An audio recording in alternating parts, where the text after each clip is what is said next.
Alright folks, we're going to take a break from working on Chevrolets. We're going to work on a Nissan. I don't know what this thing is. It's 2010 it says. Nissan Rogue. And we just had another shop drop this off. They had an appointment for today. And evidently this thing, let me get in here, blows the fuse for the marker lights, or so I'm told. He says as soon as you turn the lights on, it blows the fuse.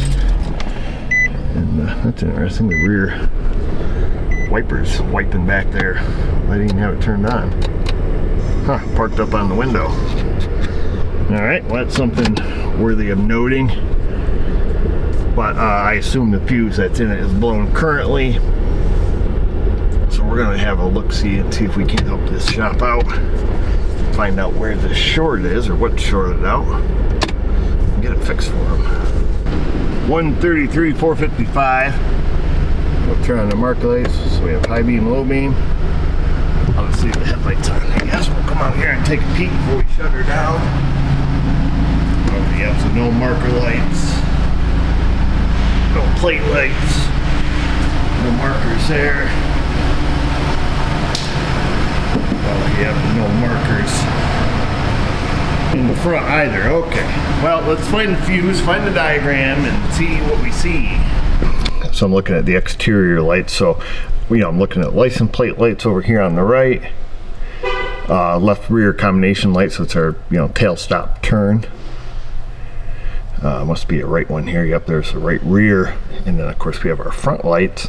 But if we follow all those wires up, they go to two separate fuses, which is kind of peculiar. Fuse 46 and 45, and we seen that there was no front lights or back lights. So that's kind of bizarre, right? Unless it's the power that feeds this relay. So let's find fuse 46 and 45. It says it's in the left side of the engine compartment by the IPDM, so it must be this little guy right here. This looks like it has fingerprints on it, so chances are this is all coming out. Yep, we got one little plastic tab here. So let me set you guys down and we'll see which of those two fuses are both, which would be really weird.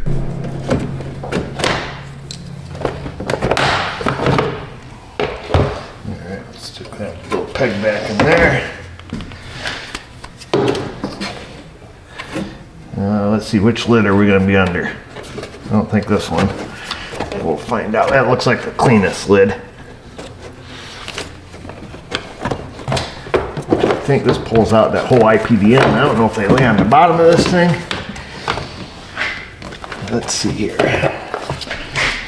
Let's see. We don't have fuse numbers. Headlight, tail lamp. There we go. Tail lamp, front parking lamp. So yep. So there's our two. Let me just verify our fuse ratings. Yes, they're both 10 amp. Interesting, they don't have numbers on these, but let's see here. It says tail lamp, front park lamp.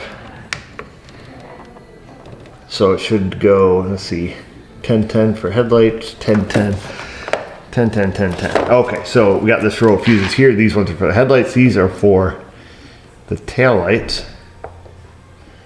And yes, they are both blown. So maybe they did some swapperoo here. So both of these fuses are blown for the front, because I got power on one side of the fuse and then no power on the other side. So let's grab a circuit breaker, because I don't know if it's blowing both of them.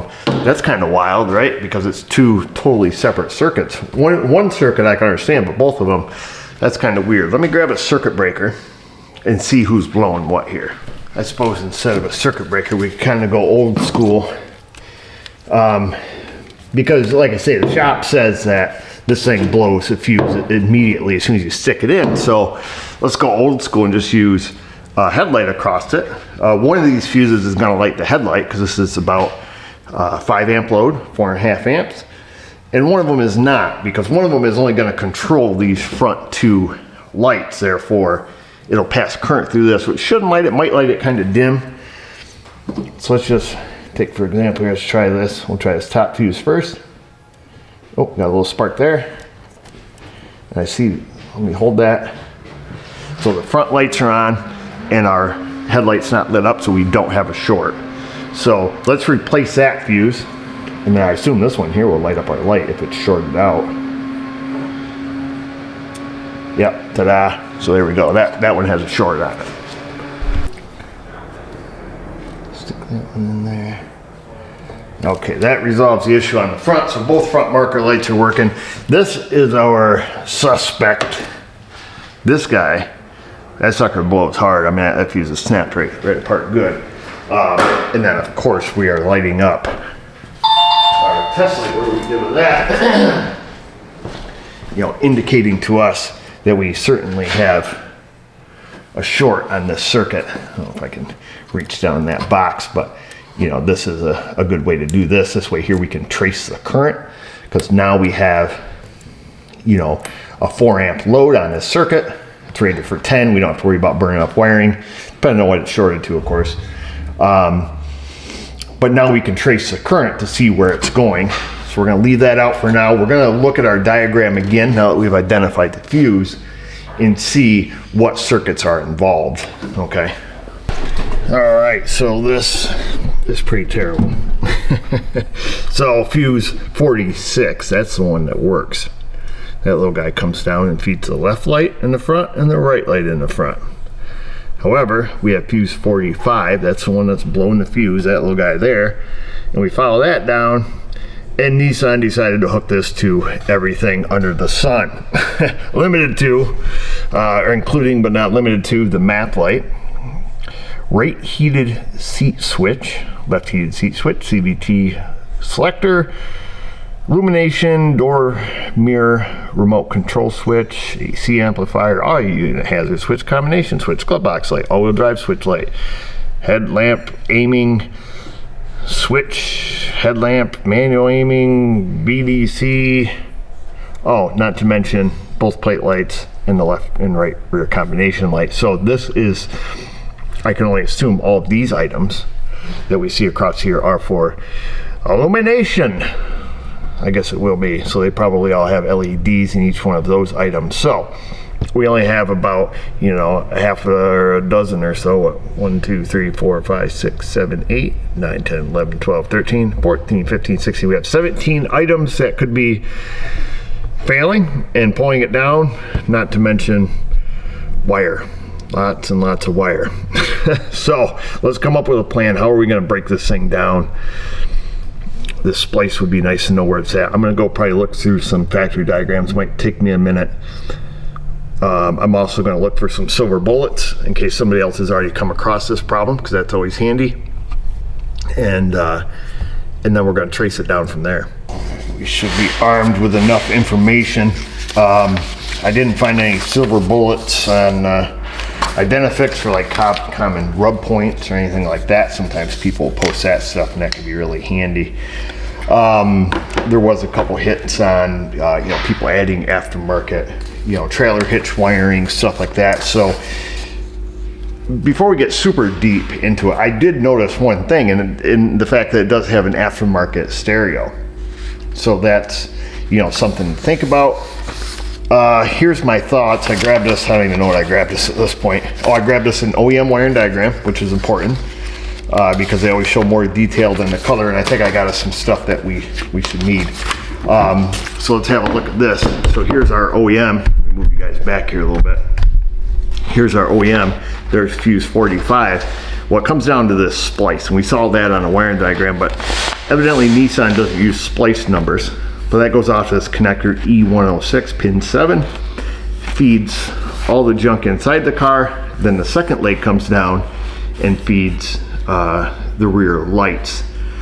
What it would be nice to know is put an amp clamp on this half and then put an amp clamp on this half to see where are we chasing. Are we going inside the car? Are we going outside the car? So I'm hopeful that out here under the hood, move you guys over, that we can find this connector E14, which I got us a diagram for. Let's see here, connector E14, which is connector should look like this, which it should be one of these little fellas, I'm thinking. I'll find that for sure.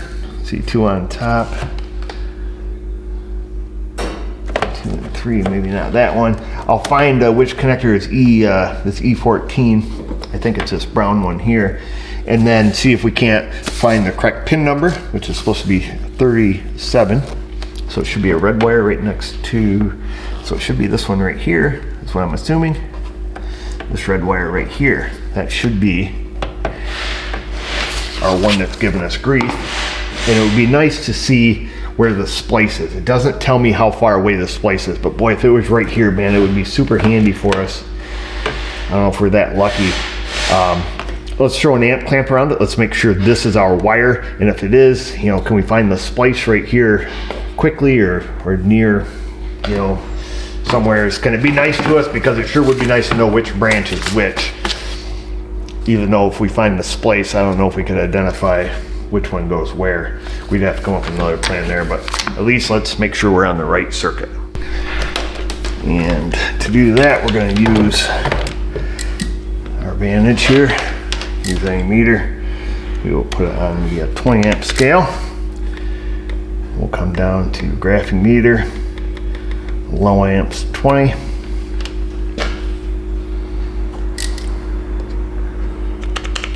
All right, that's zeroed out. We're just gonna hook it on this wire. We'll have it go in the wrong direction if we're doing it right. And then we'll find our test light here. We should see a 4 amp current draw show up, ish, 4 amp ish. Let me get something to extend this. We're not just keep jamming down the fuse box here. Yeah, come on, baby.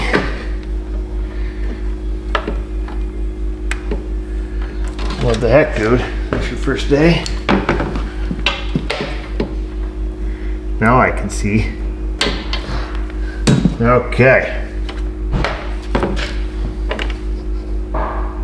Let's stick that in there, and that in there. And we're doing it right because our amp clamp's upside down. We'll flip it around and zero this little fella out here.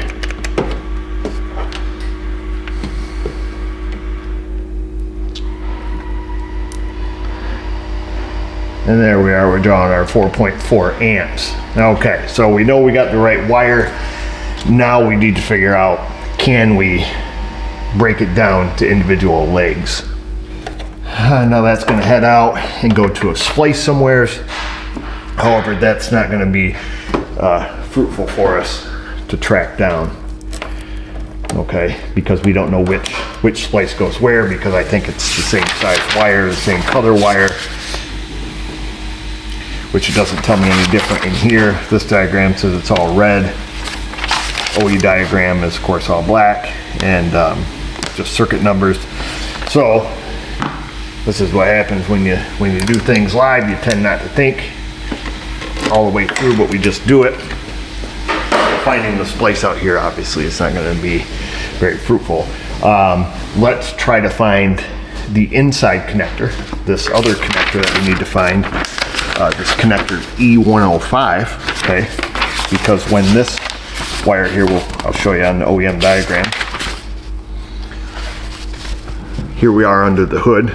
We know, let me get this.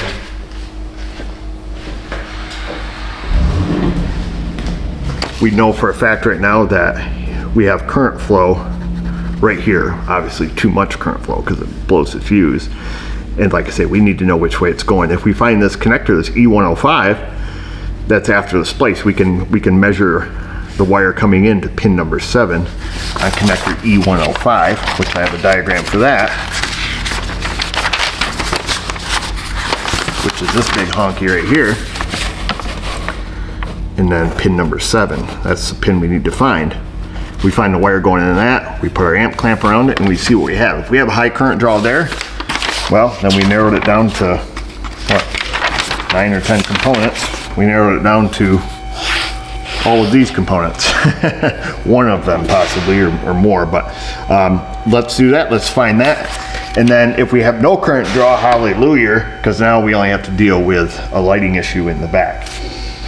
I know some people right now are disagreeing with me, saying they would start unplugging stuff, unplugging tail lights, you know, pulling out the aftermarket radio, just tearing the wiring.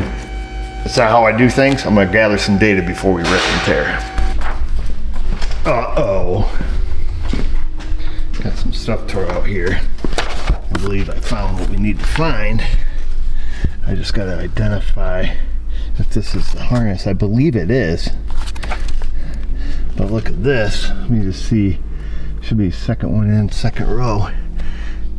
Yes, ma'am. Look at that. Guess who's been here? Old Best Buy. It's got some hackery in the wiring. This is the wire we're looking for.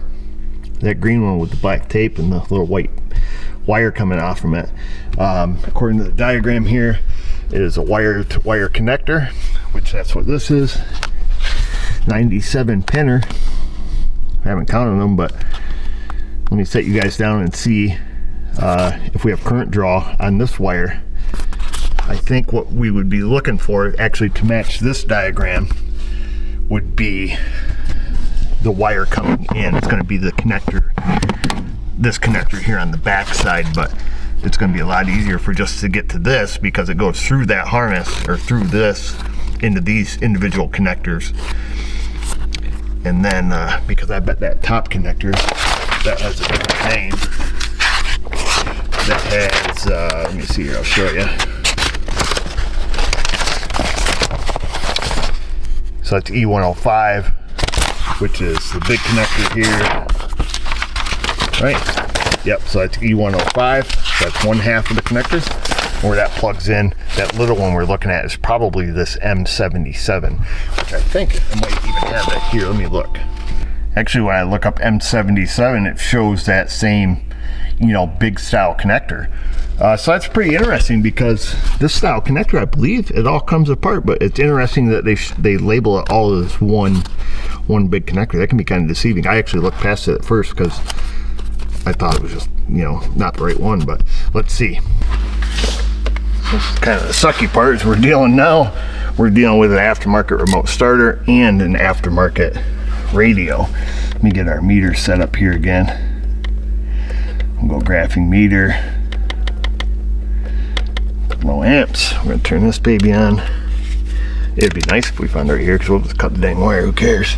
Turn the lights on. Let me make sure my test light's plugged in under the hood. It is, okay. So I got our test light in place of the fuse. We'll clamp on this, see if we see any current. Well, if we do, we're going to see it on the white wire. That would give us our answer right away. Let's turn our headlights on. No current. Let me make sure the light is lit up. The light is lit up. Let me go around the red wire now, just to make sure, because the white wire is only going to trace current back to the remote start. So now we're on that wire. Oh, yep, we got current draw inside the car. Gosh dang it. Darn. I want to go through this crap. Let me hook it up the right way here for you. Come on, piss pot, get on there. Okay. No, it's not zeroed out. Let me zero it out for you. I'll show you guys what the meter looks like. Okay, so here we are. Here's the wire coming into the car. And we're drawing our full 4 amps into the car. However, the wire that would be really nice to get to would be this white one, which we clip on that, hoping our draw was there. We turn it on, and it is not. There's no draw. Disregard that. 0.21 milliamps. Son of a hoe. Brickety brick. Well, so that kind of sucks. We know our current's going up this wire. Theoretically, if we were able to unplug this, which I don't know if we are. There's a lot of bigger wires running to it, so we're not even gonna fiddle with it. Just to prove a point, we could unplug this or cut that wire and our taillights would work. So we at least know that. We know that the short is inside the car on a host of components. Any component, pick a component. I'm going to start with the aftermarket radio, just because that's the most feasible. But hopefully you guys seen how we just broke down the system. I'll show you again on a piece of paper. And that's the beauty of using, you know, a light bulb in place of a shorted fuse and then following the current, because essentially, let me just give you some of you guys, so you like it when I tell you what I'm thinking. We just got to think of the line of magic pixies here is, you know, the electricity's coming in this fuse, and it wants to find its way back to the battery. I mean, that's how electrons flow. They come in. Actually, if some ding dong's going to call us out on it, they go from negative to positive. That's how current flow goes. But in theory, in the way all the tools are built, the current flows from positive to negative. Okay, let's just get it out of the way. Nobody really cares. So our current comes in, electrons come in across the fuse, and then they're trying to go, you know, across this light bulb and then make their way back to the battery. You know, if the battery's here, you know, plus and minus, electrons are always trying to flow. Usually the load is expelled across the you know, the bulb or whatever the load is, and then, you know, back to the battery. But when, you know, one of these wires or components is shorted to ground, it goes through, and it's getting back to the battery, but the current draw is so freaking high it blows the fuse. So we're following current flow down the wire, and the current flow right now is going down this way and then down this way, and this is where we measured it. It's not going out here, we know that, because all 4.5 amps are coming in here, and one of these components or one of these wirings is shorted, which kind of sucks. Aftermarket radio, #1 suspect on my list. Actually, the #1 suspect was the Best Buy added remote start, which we know that's not it unless they tapped into it somewhere else, which I'll look up that wire, but I wouldn't think that they would have. So problem is, I don't know how to pull this aftermarket junk out. It's dusty and stuff. It looks like it's just as old as anything else in the car, so I would think it would work, but you never know. It is a big jump to conclusion thing here. I'll see if I can come up with a more methodical way to trace this out, but I think we're at the component level of tracing, unfortunately. But let me just think about this for a minute. So I pulled up the little center trim piece here. I'm going to try to get the hazard switch unplugged. Oh, there we go. So now we have this out of the way, and of course, you know, a host of electrical gizmos here. Let's see if this is a pro job or a homeowner job here. I was hoping that we could just look semi-pro, maybe. I do see wire nuts. Got the classic wire nuts, you know, we use them all the time in automotive. I want to see, looks like it's got a couple of screws here up in the top, probably some down below this heater panel too, I would imagine. And I'm not sure if this just pops out down here. Oh, I think it does. So let's have a look down here. And this is not a big fat waste of time because I said it's not. No, because this is interesting.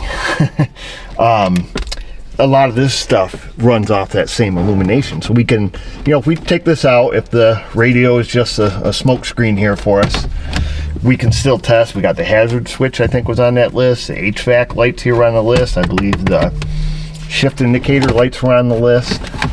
So like I say, it's not a big fat waste of time because we can check current flow to these items. Let's grab we're going to call it a Phillips head because that upsets people. So that's what we're going to call it. It might be a JIS, but nobody really cares. It's not like we're trying to split the case on a 1960s Kawasaki motorcycle or something, you know. These just go into plastic. So we're going to unscrew these and then hopefully slide this radio out here and get a little look-see at the wire nut job that's going on. Like I say, it may just be a smoke screen for us. Another red herring. Wow, a car with 2 red herrings on the same circuit. Can you believe that? Let's see here. There's that. Let's put these down here. Oops. There's a lot of stuff here in the ashtray it's sticking to. Okay. So we'll take this out. You thought I was lying to you about the wire nuts, but I'm not. Whoops. Ah, crap. All there's stuff on the floor. Oh well. Okay, so here is what we need. The red wire, not the red wire on the radio, okay? I thought the orange wire on these things was illumination. It is. So this wire's not even hooked up, so it likely, unless this is the wrong adapter here,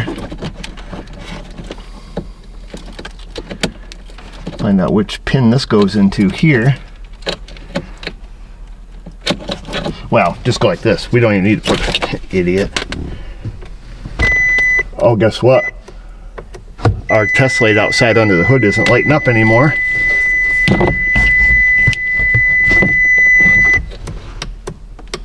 Oh, it's something else. Stand by, folks. Let me go make sure my test light's still plugged in good. So we turn that on. Radio's plugged in. Our test light is no longer lit. And we have marker lights. Well, no plate lights, but they might be blown, but we got both rear marker lights. Son of a hoo-hoo. Gosh, I hope we didn't move something. I mean, obviously we unplugged a couple other components, but if we moved a wire and lost our short, because what do we have here? We got the hazard switch, and we have the audio unit, AC amplifier, which I think is just, let's look at the color diagram. I think it's just the heater control backlighting, right? Our VCD off switch, I think that's not it. AC amplifier. So let's do this. Man, how can we have two red herrings on the same video, same wire? Actually, let's shut that off for a minute. Let me stick you guys down. Come to find out, it's neither one of them frickin' items, huh? I'm just gonna turn the key on so we don't have to listen to the dang beeper. Okay, so our test light is not lit. Let's plug in our hazard lights. See if that's our short. Nope. So it's not our hazard light switch. So the only other thing, wait a minute, we never unplugged the heater unit. Son of a crap biscuit. Oh, you know what? Idiot. I bet it's just right here. Look. I didn't even notice that when I pulled it out. Ah! Look. You guys see that wire? See how you buy these things and they come pre-stripped? This thing's got a big old freaking kink in it. Watch this. Let me go down here and short it out on a piece of metal, which is probably where it was. Here, we'll just short it out on the radio itself. Probably, because this is probably grounded. Nope, look at that. It lights up our test light. Ha! They use wire nuts and everything, and we're this close. There's your problem, lady. That's why, because the only thing we had unplugged that's on that circuit list is the 4-ways, which we plugged in. We proved it's not right. I did not look. This is my fault. I did not look to see where this is, but it has an obvious and clear, hitch in its giddy up. So, and there's a lot of metal, bracing here in the dash. So let me show you how to fix this car. That wiper. Oh, they got the wiper transmission unhooked. That's weird. So here is how we fix this one, folks. We'll just give that the classic bend over. Little piece of heat shrink on there. Should be good as gold. Yeah, I should have looked in there a little closer when I was looking from the top. Of course, you can only see, so much. Give it the old pinch. The old pinch and burn. There we go. Now the wire can no longer offend. Wow, we found it using logic, hooray. Come off there, give us a little snippy snip. Snippy snippy. And then I guess that probably went up in that hole. That'll hold this up out of the way for us. That's for our 4-ways. Yeah, and the thing is, this could be an old radio install. It probably is. And this wire was probably back here chillaxing for a long time, and then you hit the old railroad tracks just right one time, and guess what? It's only got to just barely rub a piece of metal, so we'll just shove all them wires back in there. Not a big radio install guy. And, you know, they probably never thought it was a big deal. They may have even said, hey, what's the big deal? You know, they just left that wire unused. And that is it. I finally bit him in the behind one day when it ran over and bumped into something metal. But anyhow, at least we got it fixed for the other shop. Now they've got a lot of work to do. The whole back end of this car is all tore to pieces, but I guess in their defense, without the proper wiring diagram, where are you going, you know? And it's labeled tail light fuse, and you would think being a 10 amp, I would have probably guessed the same thing. I wouldn't have thought it was the entire interior illumination circuit either, but you don't know until you look, I guess. There's that. We'll take this little guy here. We never unplugged it. Kind of give that a little clicky-do. Plug that thing in. It's not a super good install, but not our problem either. Sorry for all the mic bumping. What's going on there? They just had this kind of ran around town. So we'll plug this back in. Got that going again. This wire was on top. This was already kind of tweaked out like that. I do remember that because that's what gave me the clue to pull this thing out. So it does not fit good across through here. But again, not my problem. And now we should have illuminations on the inside here. Yep, we do. You can see everything lights up down there. Our test light no longer lights because it's less than the entire load of the whole circuit, so current flows through it without lighting it up. So let me put this trim on down here on the side, over here, down here. We'll throw a fuse in it, and then we'll go fix this junk Chevy that we're sitting next to. Hooray. We'll see if Mrs. O is impressed with it. Yeah, here we are. They can't see me doing my fancy walk over here. They can be part of it. Oh, yeah, they are. That's why I'm bobbing like this. Mm-hmm. We got her. I didn't doubt you. 2 smoke screens on this car. 2. Aftermarket radio, aftermarket remote start. You must be a magician. I need some doves. Anyhow, I found it, fixed it. Good job. I'm so impressed. Remember what we talked about? I am so impressed. Thank you. What's better? That I didn't think you could do it and I'm impressed that you did, or that I never thought you couldn't? Let me think about that one. Anyhow, you're just coming for a little praise. Appreciate it. Thanks. Can I pat you? No. That's all right. Thanks. Everything is put back together. We'll kick them on. Our illumination's light up down there. Backlighting probably doesn't change because we don't have the key on. But we have the regular fuse in it now. We have a tail light. And probably a couple blown plate lights. Another tail light there. And of course everything in the front. They said they were going to finish putting the back end together, so they'll have to put all them parts and pieces in. So hooray, that's it. I guess we're done. We finished. We fixed it. There you have it, folks. Tracing out the short in the parking light circuit, I guess if you'll call it, on your Nissan Rogue. Hopefully you guys understood a little bit about, you know, substituting a load in place of the fuse to chase it down. Like I say, you know, the electrons are always trying to make it back to the battery. And we can use our amp clamp to find out what wire they're running down. Especially in a design like this where we have 2 branches coming off, you know, that splice. One going to all the interior crap and the other one going to the back. Now, if we went on the inside, down there where we first checked it at that E105 or wherever that connector number was, that big connector with the white wire coming out of it there where it was spliced in. If we went there and let's just say there was nothing, which that would have been fine too, that tells us none of the interior components are the culprit. In which case we would have went to the back, threw our amp clamp on there and seen, do we have current draw back here? And then, or at least, you know, which wire is flowing current, because it's going to be flowing somewheres until it hits that short, and then whoop, you know, right back to the battery. You know, it's completing that loop. So that's how we did that. And you got to know the circuit design a little bit before you go shove, you know, a big high amp load in there. You certainly could have put like a, you know, regular test light, a 3/4 amp, you know, test light, or, you know, 1 amp, depending on the circuit design. But just know how much current draw it is.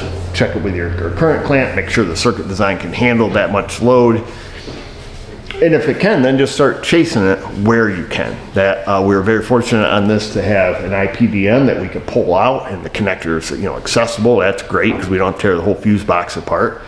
And then we were fortunate again to go on the inside and have that connector, you know, boom, in your face, like boom, you know, and we could get to that red wire. And then to have a little smoke screen throw up there in front of us, or red herring, if you will, and see that white wire going up, like, here we go, we got it, smoking gun. Throw a clamp around it.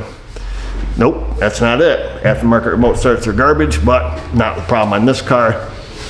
And then go to the next most logical thing, which was the aftermarket radio, which probably has not been a problem for a lot of years. So that's kind of neat. You know, that wire was probably just sitting there, and then somehow found its way on that 64th of an inch of exposed wire to get to a metal bracket. So what are you gonna do? Follow the facts, folks. Don't go just ripping and tearing. You know, try to come up with a logical process, get a diagram. I've done a video on where I get my information from. It's available to everybody, at least in the US. You know, Mitchell Pro Demand, Identifix, all data, all available to the public. And then, not to mention every single OEM subscription out there. You know, you can get Nissan for the day or 3 days or a month, and it's pretty affordable if you're trying to track this down yourself. So that's it. No good transition. Comments, questions, concerns while you're down there. Subscribe to Insta, not Facebook. You guys know where to find us. And just remember, viewers, if I can do it, you can do it. Thanks for watching.